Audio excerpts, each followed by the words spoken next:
اعوذ باللہ من الشیطان الرجیم بسم اللہ الرحمن الرحیم عزیز طلباء السلام علیکم ورحمۃ اللہ وبرکاتہ۔ یہ کلاس 8th کا ہے، پیج نمبر 91 ہے، سبجیکٹ اردو ہے ایز یو سی۔ تو شاعر جو جانثار اختر ہے یہ ہماری تاریخ لکھتا ہے وطن کے بارے میں، اپنے ملک کے بارے میں۔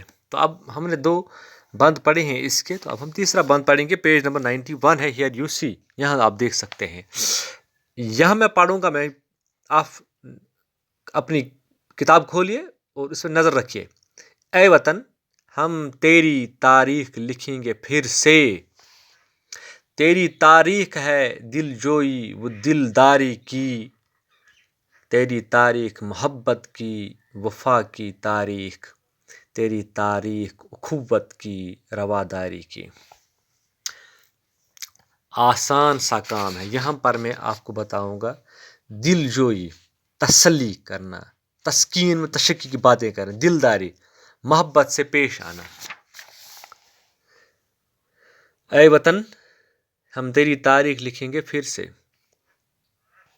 اختر، جانثار اختر تمنا کرتا ہے اپنے وطن کے بارے میں کہ میں تاریخ کے کچھ اوراق لکھوں گا، کچھ باتیں پھر سے لکھوں گا، لیکن پہلے اس نے یہاں پر نکار دیا ہے کہ میری قلم میں اتنا طاقت ہے ہی نہیں، میری زبان میں بولنے کا طاقت نہیں ہے، میرے دماغ میں اتنا ہے ہی کچھ نہیں جو میں اپنے وطن کے بارے میں کچھ خاص باتیں لکھوں، لیکن کوشش تو کروں گا۔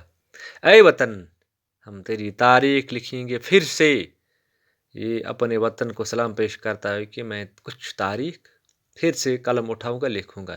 تیری تاریخ ہے دل جوئی وہ دلداری کی، یہ تسکین دیتی ہے۔ تاریخ لکھتے لکھتے میرا وطن مجھے تسکین دیتا ہے، میرے دل کو ایک خوشحال سما دیکھنے کو ملتا ہے جب میں اپنی تاریخ کی کچھ باتیں لکھتا ہوں یا سنتا ہوں۔ تیری تاریخ محبت کی، میری وطن جو تیری تاریخ ہے یہ محبت کی تاریخ ہے، محبت ہی محبت ہے، وفا ہی وفا ہے، اس نے ہمارے اپنے لوگوں کے ساتھ وفا کی ہے۔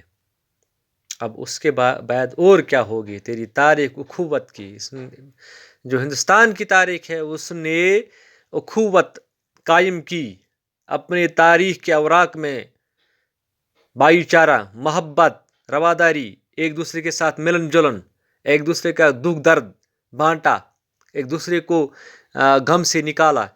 یہ ہماری تاریخ ہمیں بتاتی ہے، یہ وفا کرتی ہے۔